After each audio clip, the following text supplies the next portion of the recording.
Partido Avanza, listas 8, es el doctor Javier Orti Torres. Doctor, buenos días. Usted es un experto en el tema político, ha estudiado para eso, además de ser un político activo. Mi primera pregunta, ¿hacia dónde ustedes enfocan la consulta? ¿Por el sí o por el no? Buenos días. Muy buenos días, estimado Jorge. Espero que se me escuche bien. Creo que estoy un poco entrecortado. No sé si estoy en lo correcto. Está bien, lo escuchamos ¿Estamos claro. bien? Perfecto, gracias por la introducción. Sí, en realidad me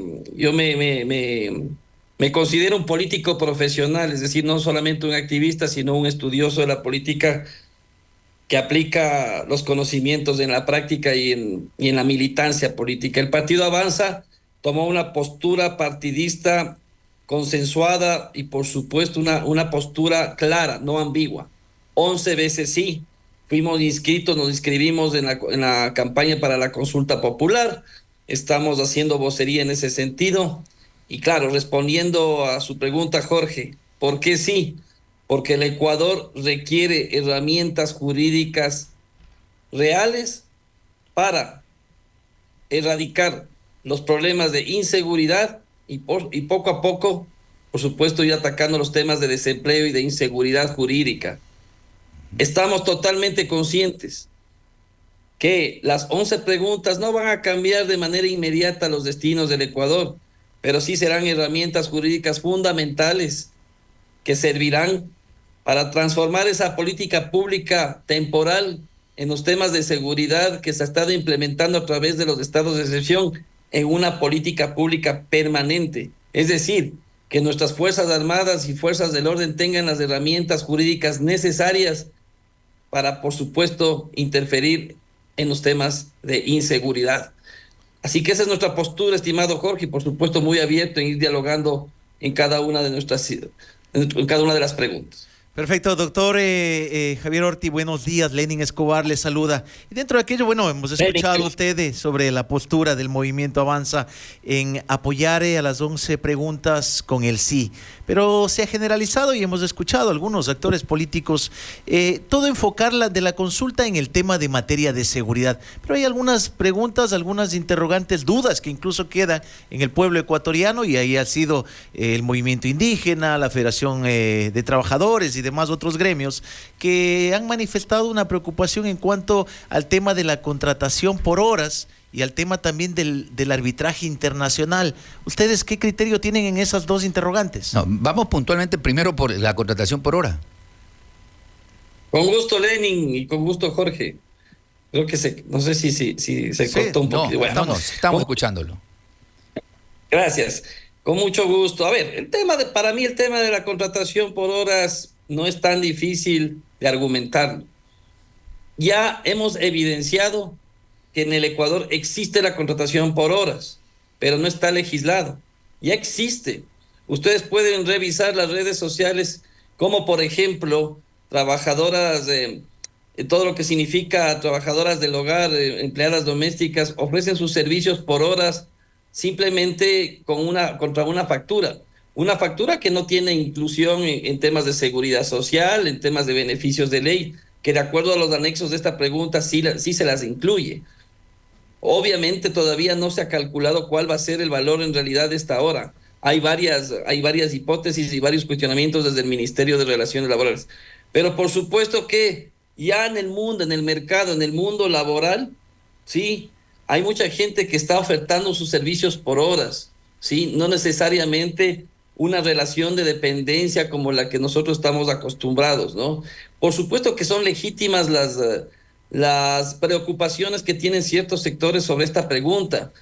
Sin lugar a dudas, tenemos que evitar que de ganar esta pregunta, esto significa un abuso por parte de las empresas o por parte de los empleadores para vulnerar los servicios y beneficios que tiene por ley cualquier trabajador. De eso tenemos que estar atentos, pero el negarle la posibilidad a los ciudadanos, al pueblo ecuatoriano, a que tengamos un régimen opcional, uno más de los que están en el Código de Trabajo por horas, pero que esté beneficiado por todo lo que la ley exige, no podemos restringir eso al ciudadano común, que ya, como vemos, lo está ofertando de manera, no sé si ilegal, pero a través de facturas contra servicios. ya se lo está haciendo a través de varias empresas y eso no incluye lo que debería incluir. Doctor, sí, justamente yo escuchaba a un grupo de jóvenes que dialogaban y decían, no, pues si se van a Estados Unidos allá le pagan por horas.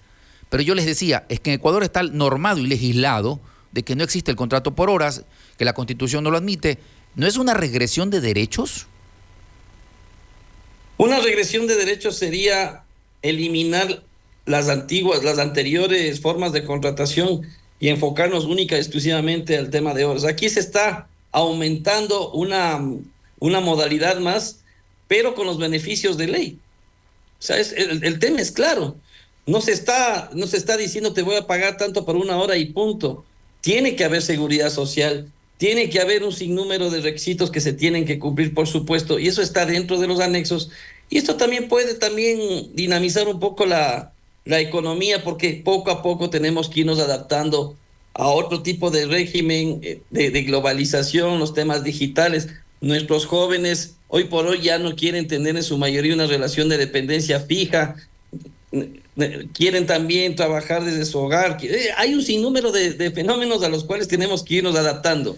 Entonces hay que quitarnos de esos miedos y poco a poco ir avanzando en un tema tan controversial como es el tema del trabajo por horas. Doctor Ortiz, pero de todas maneras es una de las 11 preguntas que habrá que ver cuál es el resultado final. Correcto. Doctor Ortiz, una de las preocupaciones es porque en la disposición general, en el anexo de esta pregunta, dice que en el plazo de 30 días el Ministerio de Trabajo emitirá los acuerdos ministeriales que regulan los contratos a plazo fijo y por horas. Es decir, no se conoce todavía qué es lo que se vendrá y ahí es lo que deja cierta incertidumbre. Y si se hace el cálculo de $460, lo que es el salario básico, para 160 horas, que es lo que establece la ley, estaríamos calculando $2.88 el precio por hora. Y con ello sabemos que a la realidad que vive el país, con una canasta básica de cerca de los $800, queda insubsistente ese valor. Sí, pero vamos Lenin, por pasos. O sea, primero que esta situación se legisle, que esta situación se aplique, y en el camino, por supuesto, vamos exigiendo respuestas y que la aplicabilidad sea en beneficio de los jóvenes y de los trabajadores. Doctor Ortiz, hay que hacer el seguimiento respecto. Otra de las preocupaciones es de que con esto prácticamente se estaría sepultando al Instituto Ecuatoriano de Seguridad Social, porque ya no habría aportantes. No. Una de las exigencias ya en la aplicabilidad, en el caso de que gane el sí en esta consulta, una de las exigencias tiene que ser que para ser contratado por horas uno tiene que demostrar el ser afiliado voluntario, por lo menos, ¿no? Eso ya se aplica en algunas instituciones públicas cuando hacen contratos de servicios profesionales por fuera de la nómina, en donde uno de los requisitos es ser afiliado voluntariamente a la seguridad social, ¿no? Sí, tienes toda la razón. Hay que evitar ese tipo de riesgos, pero no hay que quitarle esta opción al pueblo ecuatoriano que también quiere tener otras opciones de contratación laboral sin perder los beneficios de ley. Las preguntas, esta es la que más ha generado la atención, porque todos los que hoy dicen vota no se calificaron en el CNE por la pregunta del trabajo por hora y con eso hacen caballo de batalla para el resto de las preguntas. Pero el resto de las preguntas, para muchos ciudadanos es evidentemente que sí. Por ejemplo, que las Fuerzas Armadas salgan a las calles, ¿no? Que haya extradición. ¿Cuál es tu opinión esto de las Fuerzas Armadas, las calles y la extradición a personas que han cometido delitos y que son requeridos por la justicia en otros países? A ver, ahí vamos por partes, Jorge. El tema de las Fuerzas Armadas es lógico, como tú lo dices, ¿no? Ya hemos vivido en estas 3 etapas de excepción. Al inicio, cuando comenzó a aplicarse el estado de excepción, vimos con buenos ojos que las Fuerzas Armadas, por ejemplo, intervengan en las cárceles, que hagan requisas de armas, es decir, que las Fuerzas Armadas salgan a las calles. La gente aplaudió eso, pero sabemos que eso solo se puede aplicar en un estado de excepción. Uh-huh. Es una política pública temporal. ¿Por qué no transformarla en una política pública permanente, más allá de que sabemos que las Fuerzas Armadas tengan otro tipo de competencias, pero vemos que puede coadyuvar o puede ayudar en contrarrestar el tema del narcotráfico, que ya no es un tema única exclusivamente de delincuencia común, sino de bandas criminales globalizadas, inclusive con influencia internacional. Entonces eso me parece que es simplemente permitir lo que ya hemos estado viviendo, permitir que sea de manera permanente. Y el tema de la extradición es totalmente importante. Es una pregunta, es la única pregunta que se pudo rescatar de la última consulta popular que fracasó de Guillermo Lasso. Pero no es que fracasó esta consulta popular por el tema de la extradición. Esa consulta popular fracasó básicamente por el desgobierno o el mal funcionamiento o el castigo que recibió Guillermo Lasso en las urnas a través de la consulta popular. Pero hemos visto, y hoy, con todo lo que está pasando, con todo lo que la Fiscalía ha ido sacando, con los juicios internacionales del caso del Contralor que estamos viendo, por ejemplo, es un buen ejemplo, que el tema de la extradición sigue siendo un tema totalmente prioritario e importante, ¿no? El señor, por ejemplo, ex Contralor de la Nación ya debería estar aquí en el país dando batalla judicial y pagando por todas sus culpas. Pero ¿qué estamos viendo? Un juicio en Estados Unidos. Entonces, el tema de la extradición es importante que se vote sí, que es importante que el país tenga esta posibilidad de que la corrupción no salga de las fronteras, la corrupción se la ataque aquí en el país, y si comienzan a fugarse quienes tienen supuestos actos de corrupción, por supuesto sean extraditados inmediatamente al Ecuador. Incrementar penas y que cumplan la pena completa en las cárceles, ¿bajará la incidencia de los delitos en Ecuador? Va a influir bastante en el sistema penal, ¿no? Todos sabemos que la manipulación de la justicia por parte de organizaciones políticas, por parte de organizaciones criminales, y debo decirlo, yo soy abogado, no soy abogado, soy abogado de profesión, no evito el tema de ejercer mi profesión en el tema de los juzgados, porque yo he visto de manera cercana cómo se manipula la justicia, y vemos perfectamente cómo por parte también de ciertos colegas existe esta manipulación o este abuso de la ley en el tema del 2x1, en el tema de cómo ir rebajando las penas en un sistema de rehabilitación social que no funciona, que no existe. No existe la rehabilitación social en el país, lastimosamente.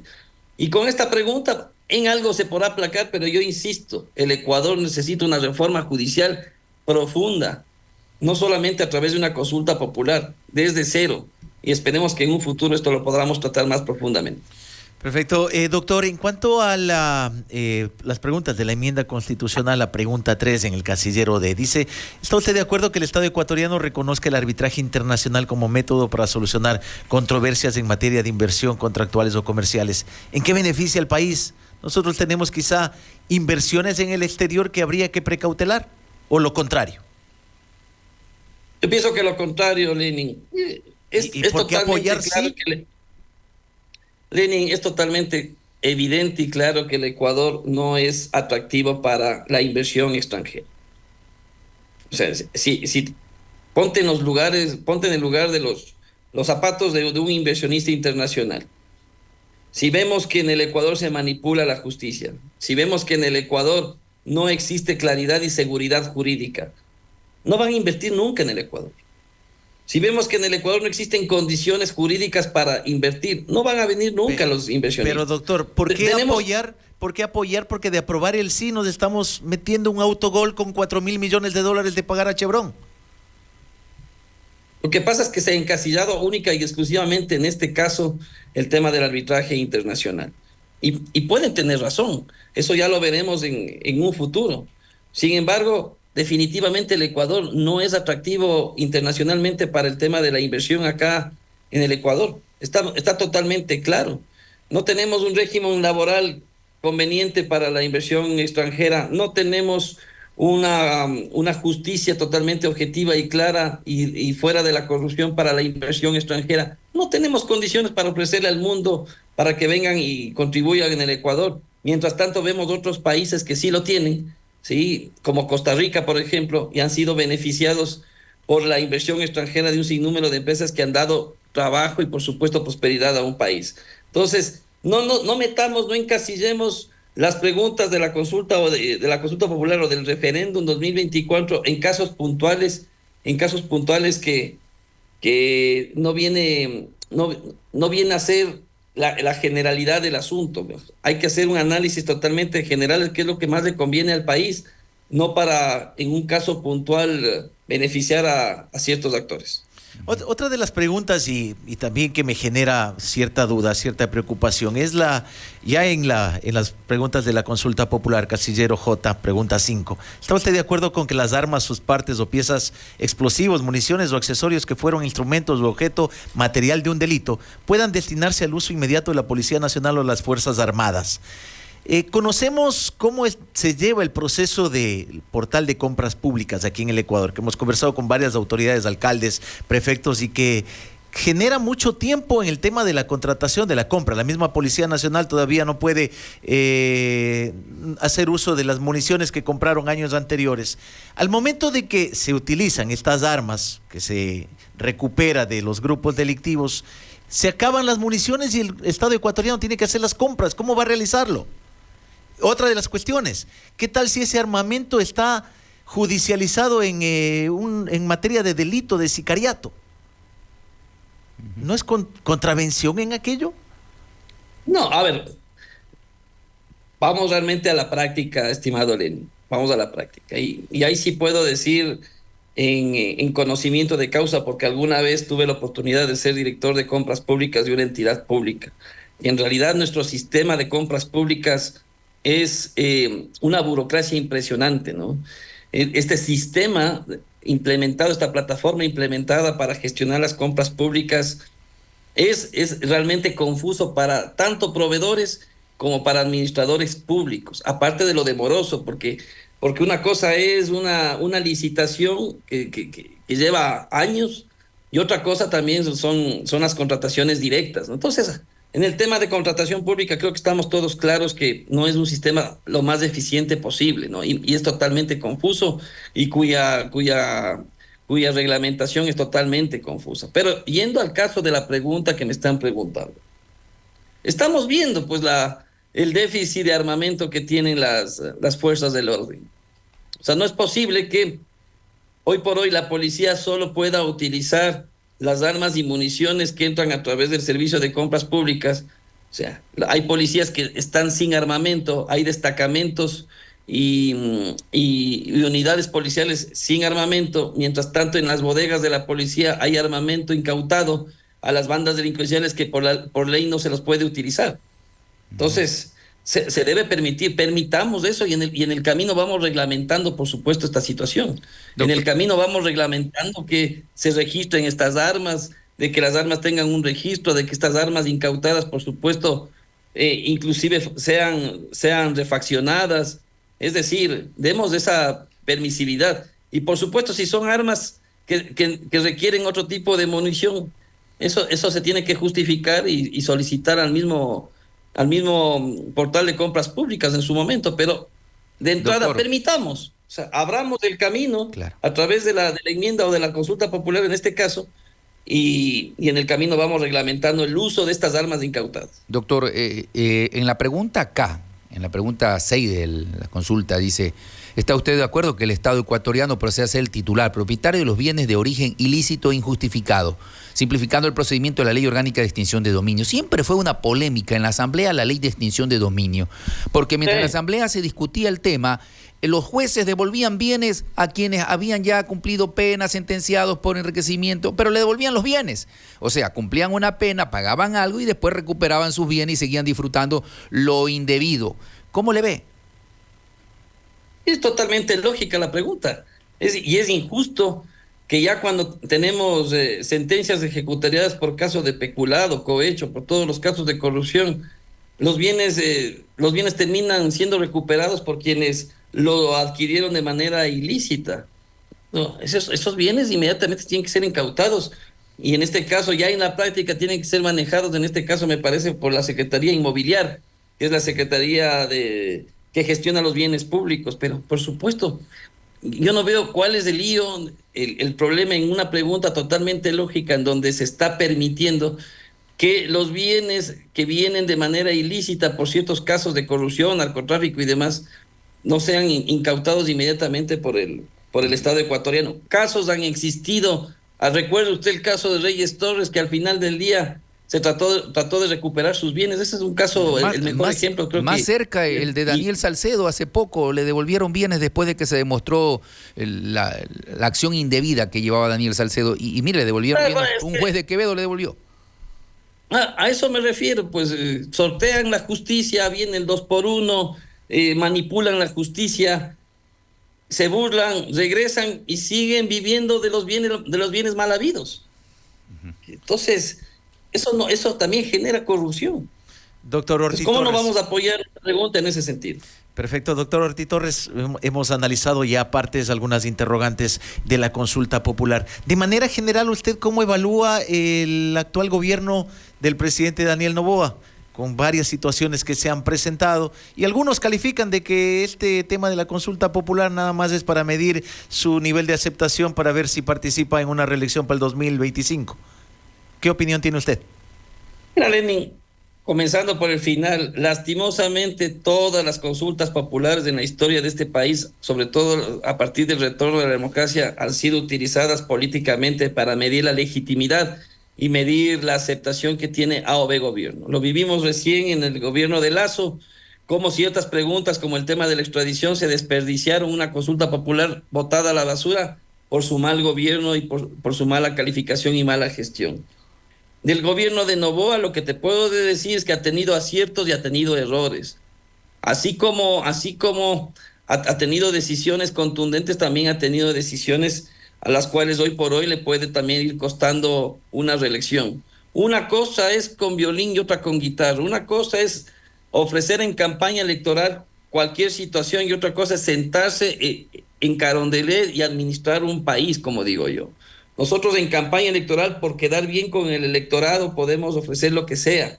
Pero otra cosa es sentarse a Carondelet y buscar el financiamiento para pagar sueldos, insertar un modelo de gestión clara, nombrar ministros, que en eso yo sí creo que ha cometido errores el presidente de la República, con todo respeto, ha cometido ciertos errores de improvisar con varios ministerios. Estamos viendo el tema de la ministra del Ambiente, que es una improvisación total, ¿no? Entonces, hay errores y hay también aciertos, porque yo veo con aciertos mucho cómo se ha estado un poco desde la política pública tratando de minimizar. No se ha solucionado el tema de la inseguridad, pero por lo menos en algo con las Fuerzas Armadas se ha ido aplacando. Fue un acierto realmente el haber decretado el tema de una guerra interna y nombrándoles terroristas a estos grupos delictivos. Eso fue un acierto. Entonces, hay aciertos y errores.